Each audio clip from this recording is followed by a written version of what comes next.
Baik. Assalamualaikum warahmatullahi wabarakatuh. Cintaan kita kepada tanah air, kepada NKRI tadi sudah disampaikan, tergerus oleh perkembangan zaman, terutama yang tidak jauh dari kita, yang seperti sekarang itu apa? Kalau orang bilang itu sudah separuh nafas kita, nopo? Handphone, gimana badan? Sudah seperti separuh nafas kita loh Pak. Kalau kita nggak bawa handphone, piye? Kayak orang, ya itu separuh rodok, lenglung gitu ya. Gimana badan? Paling terutama bapak-bapaknya, handphone kali nang omah, ya sudah, wes. Berau macet wis gak bisa konsen, disuruh ngomong be. Kamu nang omah kok pas kayak gitu loh. Nah, ini kalau badan, mangi apa? Semua. Oke, Bapak Ibu. Nah, ini memang apa namanya kegiatan ini kita berharap seperti itu karena wawasan kebangsaan itu sudah mulai memudar di hati kita. Tidak hanya kita Bu, tapi yang penting juga untuk anak-anak kita, masa depan bangsa kita ke depan. Makanya kami berharap di wawasan kebangsaan ini juga tidak mencakup generasi kita, tapi juga generasi Z atau generasi milenium gitu ya. Ya. Karena apa?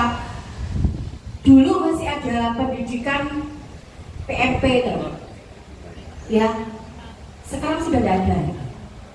Terus pendidikan kecintaan kepada tanah air, lalu kadang-kadang anak kita saja suruh nyanyi Indonesia Raya ya gak hafal, suruh Pancasila tambah gak hafal. Nah bagaimana itu bisa masuk, bisa dibangun gitu ya? Ojo anak-anak bapaknya ini sekali, padahal dulu dapat pelajaran, apa mana yang gak dapat pelajaran. Nah ini memang terus kita galakan Bapak Ibu di tengah gerusnya yang media yang luar biasa sekarang sampai masuk ke otak kita kan gitu. Otak kita sekarang sudah dirangsang itu tadi, ketergantungan kita kepada gadget.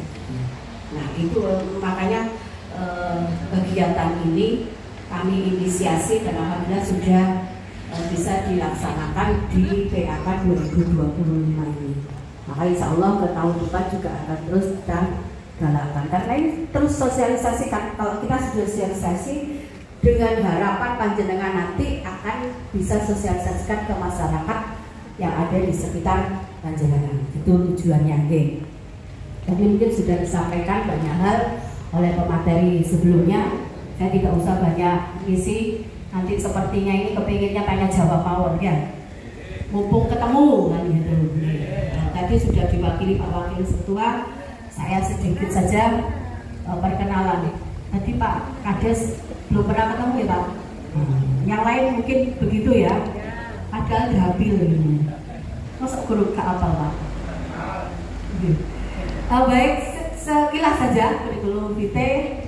Nama saya tinggal di Balongmojo Pak, Muri. Ya. Riwayat pendidikan SD asli saya dari Kauman, Mojosari, Bapak Ibu di sana. Kemudian sekolah saya mulai SMP sampai kemarin sebelum pileg itu di Surabaya, di SMP Hadijah, Pondok Putri, SMA, kemudian kuliah di Ubaya, Magister Manajemen di Universitas Airlangga.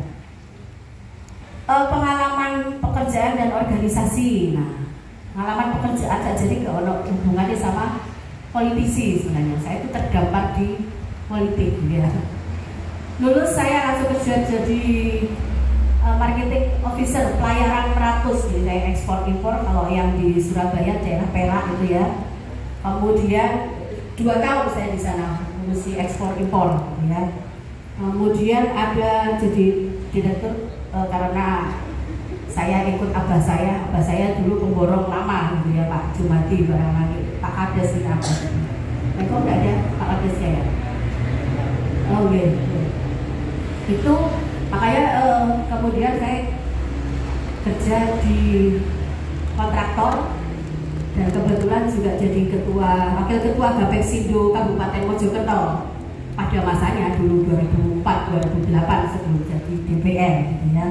Kemudian baru 2009 sampai dengan sekarang alhamdulillah 4 periode ini jadi terpilih anggota DPRD Kabupaten Mojokerto, kebetulan dapil 5 Mojoanyar, Bangsal, Kutorejo sama Belanggu gitu ya.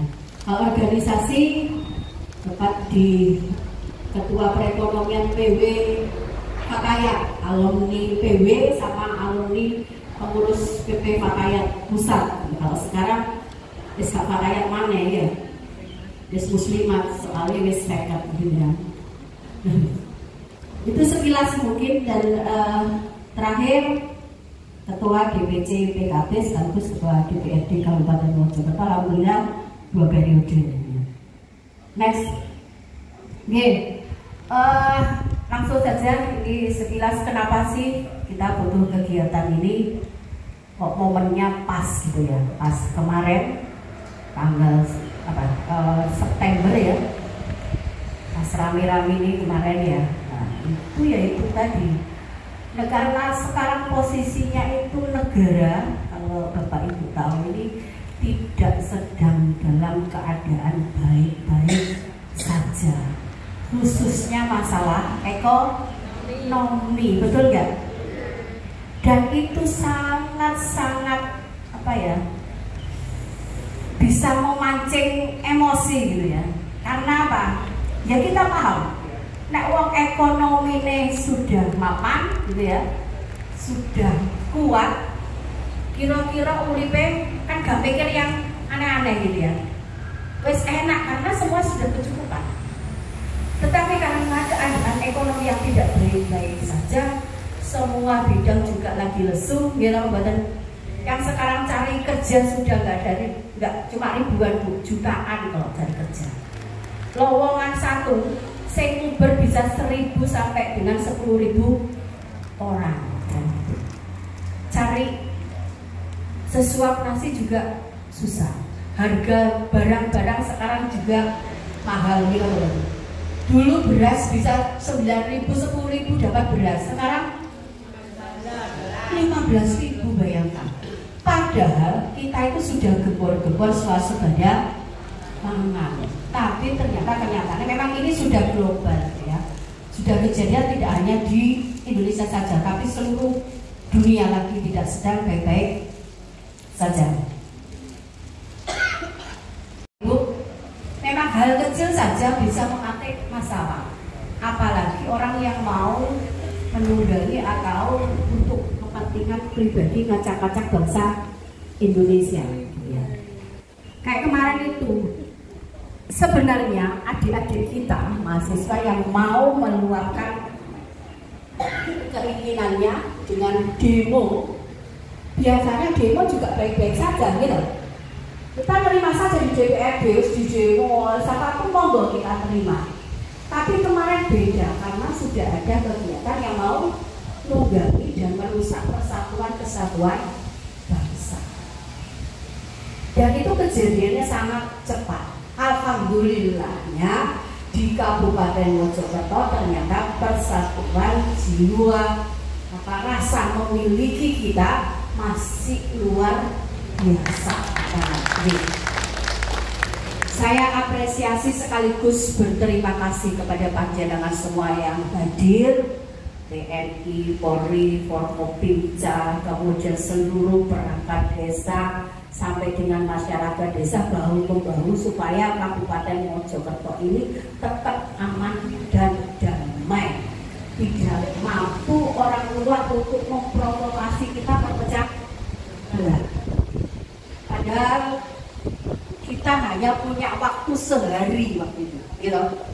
Pecah di mana-mana itu nggak lama Bu. Kejadiannya itu 1-2 jam itu sudah merubah total situasi di kabupaten. Saya kebetulan pada saat itu saya dari undangan ke Mendagri itu di Kendari, pulangnya lewat Makassar. Saya pulang Makassar lagi bakar-bakaran itu nggak disangka sama teman-teman di PSA mereka. Karena apa? Itu beliau itu lagi paripurna. Kita kan lagi paripurna kemarin pada saat pembahasan PAPBD.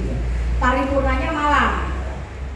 Nah ternyata demo yang biasanya selesai jam 5 itu nggak bisa mereda dan sudah nggak bisa terkendali sampai malam masuk ke kantor DPRD di depan lingkungan DPRD. Lah kan bayangkan sudah di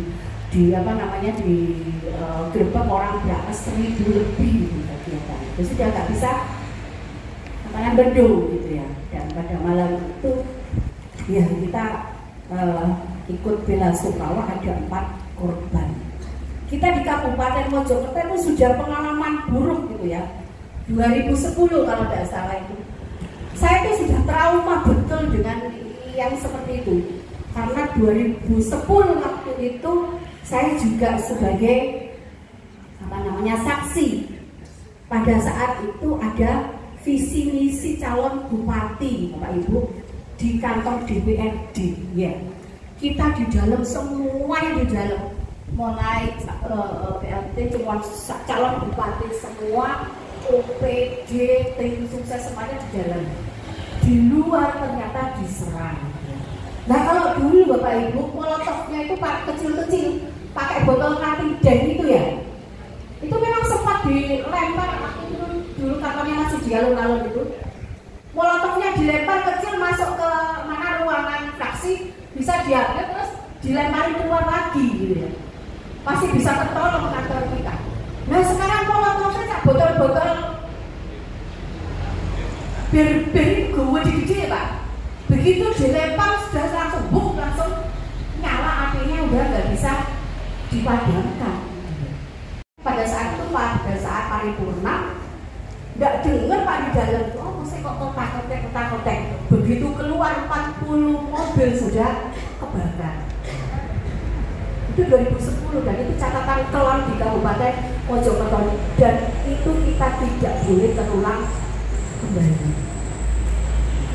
Karena apa? Itu aset negara gitu ya. Kantor-kantor kita, khususnya kemarin yang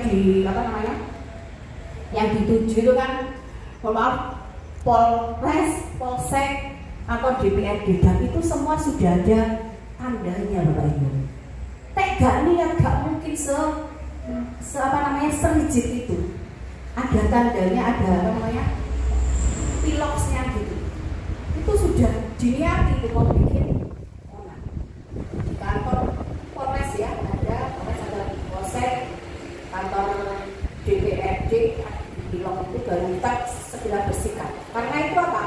Itu ternyata petunjuk arah untuk demonstran yang mau bikin onar itu, mulai dari titik kumpul, jalannya sampai tujuannya.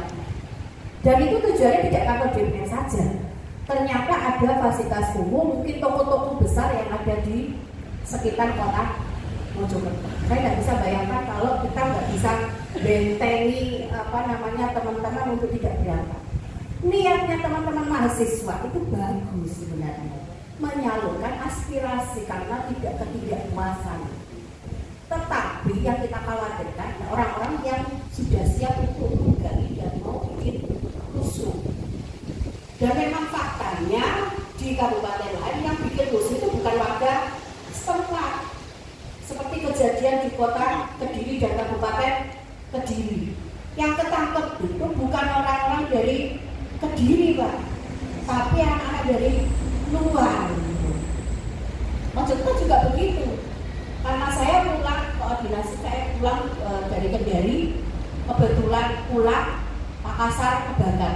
Saya turun ke Juanda, berangkat ada kegiatan partai di Jakarta. Dan kok di Jakarta juga pas bakar-bakar itu, saya pulang pagi sudah panik, juga saya komunikasi. Alhamdulillah Forkopimda Kabupaten Mojokerto luar biasa koordinasinya. Jadi kami langsung koordinasi dengan Pak Polres, Pak Dandim, Pak Polresta, itu sudah bagus. Dan Bu, kita punya waktu 1 hari untuk menyelamatkan Kabupaten Mojokerto. Itu kita Sabtu malam saya pulang dari Jakarta langsung ke Pak Polres. Minggu pagi kita sudah rapat dengan DPRD, Pak Kapolresta, Kapolres, Kabupaten, Pak Dandim, Satpol PP, kemudian ada Kesban itu, dan kita teruskan kegiatan rapat koordinasi itu di kabupaten bersama bupati dan semua tokoh masyarakat yang memang punya masa banyak, baik itu tokoh masyarakat lintas agama, kemudian ada PJNU, kemudian Muhammadiyah, LGBTI, semuanya kita hadirkan, termasuk teman-teman dari perguruan pencak silat yang memang punya anggota banyak kan gitu. Kita berharap satu suara untuk menjaga keamanan Kabupaten Mojokerto agar tidak terjadi kegiatan yang menyengsarakan kita semua. Kenapa menyengsarakan Pak Ibu? Kalau kantor DPRD itu terbakar, bangunnya itu pakai pajak jenengan, bangunnya itu pakai APBD kabupaten. Yang kemarin bangun itu tidak bisa hanya sulapan setahun kayak orang Jogran, Pak. Bangun itu 3 tahun anggarannya itu, menghabiskan sekitar 50 miliar. Nah itu kalau dibakar, kita disuruh bangun lagi, butuh berapa tahun, butuh anggaran berapa, padahal kita lagi prioritas pembangunan ini sudah jelas. Kesehatan, pendidikan, fokusnya itu tadi tenaga kerja, sumber daya manusia seperti yang sudah dituangkan dalam visi misi bupati. Yang terakhir juga kita konsentrasi untuk pemindahan ibu kota kabupaten yang sekarang masih ada di wilayah kota Mojokerto, Pak, Ibu. Sa-Indonesia ini karek Mojokerto tok. Sing ibu kota kabupatennya itu masih masuk di wilayah kota. Dan itu berapa bupati ya? Mulai dulu sebelum Pak Ahmadi itu Pak Mahmud Jen, Pak Ahmadi, Pak NKP, Pak Ipung, Bu Ikvina, sekarang Gus Bara. 6 bupati itu masih belum bisa mewujudkan ibu kota kabupaten sendiri. Nah ini PR ini tentunya juga anggarannya tidak sedikit gitu. Kita kemarin menganggarkan 2026 saja untuk kita tukar guling tanah itu kita siapkan 100 miliar untuk tukar guling atau beli tanah. Yang kemarin mungkin sudah disosialisasikan sama bupati. Ada beberapa lokasi yang sudah masuk visibility study nomor 1, 2, 3. Maksudnya wilayah apa namanya? Yang pertama memang ada di Kecamatan Mojosari. Kemudian ada di Kutorejo.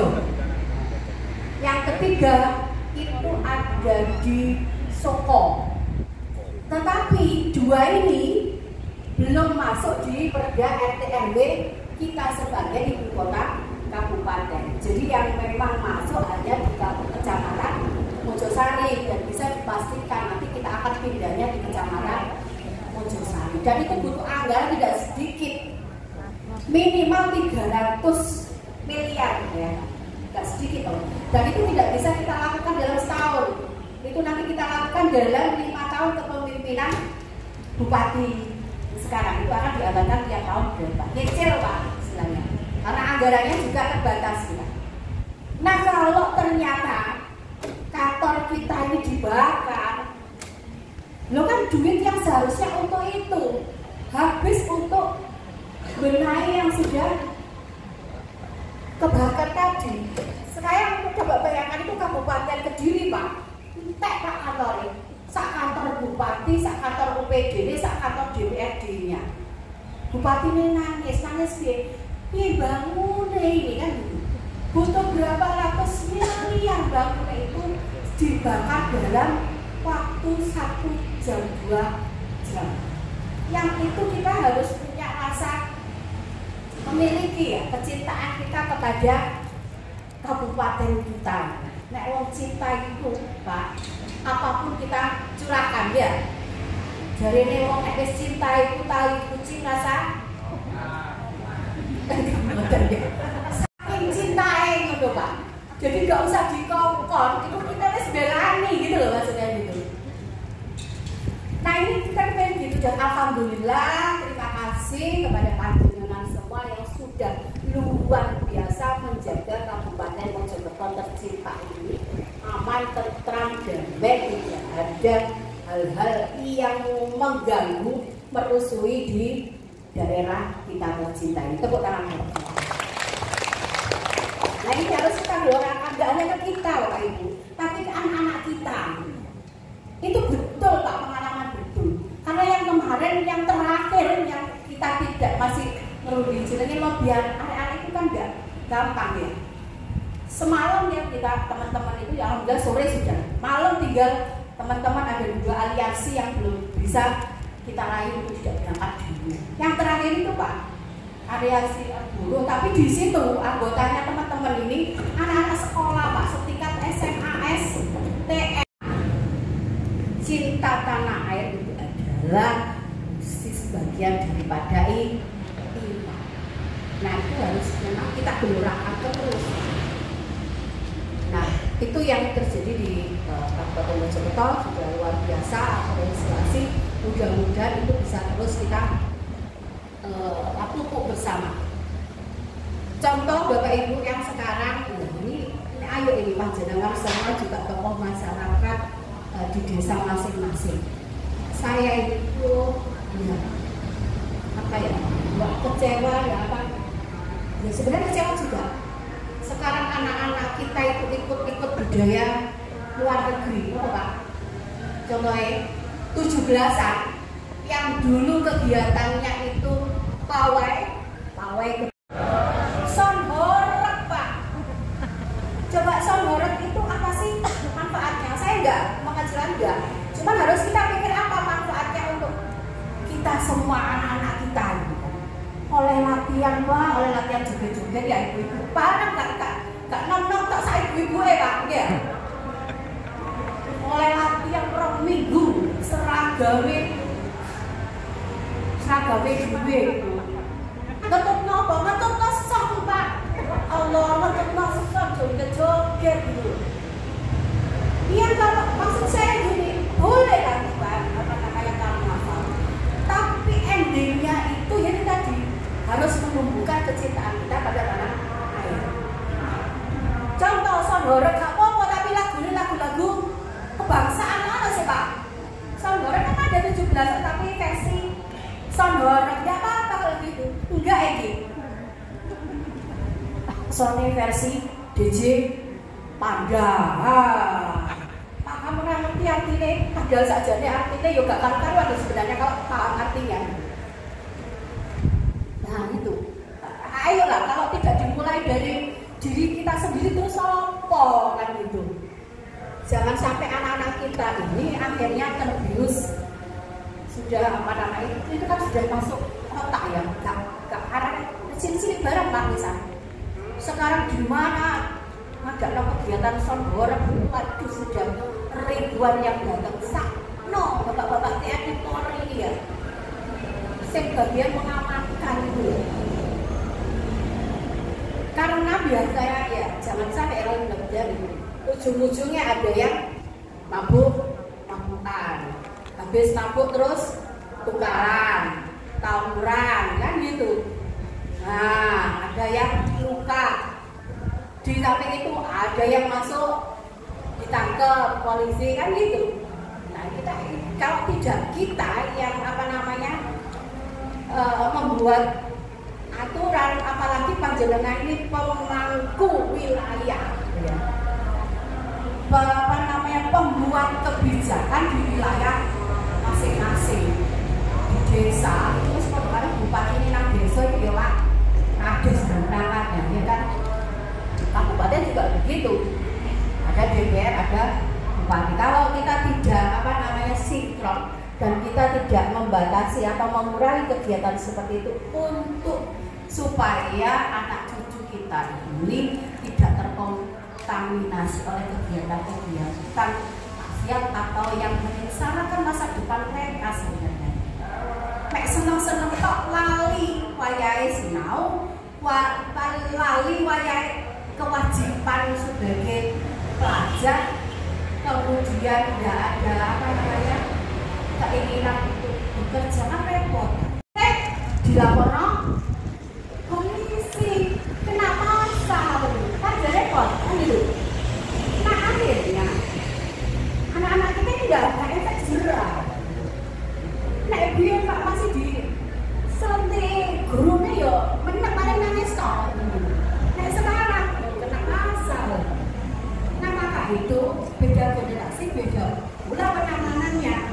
Salah satunya ya lewat media sosial juga. Kemudian banyak sosialisasi, banyak kepada kita menjelaskan, nah ini lo gak cocok, ini lo gak bagus, itu harus dijelaskan, harus rigid gitu pak kalau menjelaskan anak kita gitu, gak bisa pakai pasar, pokoknya gak oleh, ini gak oleh, gak bisa.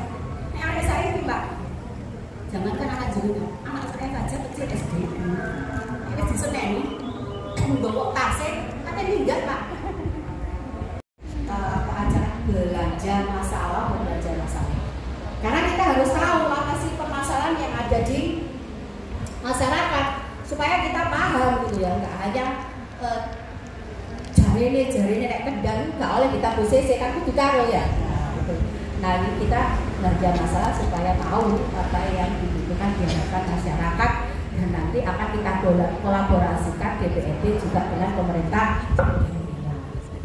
Ya itu mungkin kurang lebihnya, mohon maaf yang bisa saya sampaikan. Lalu kita sambung ditanya jawab. Terima kasih atas perhatiannya. Yang terakhir boleh pantun sedikit ya.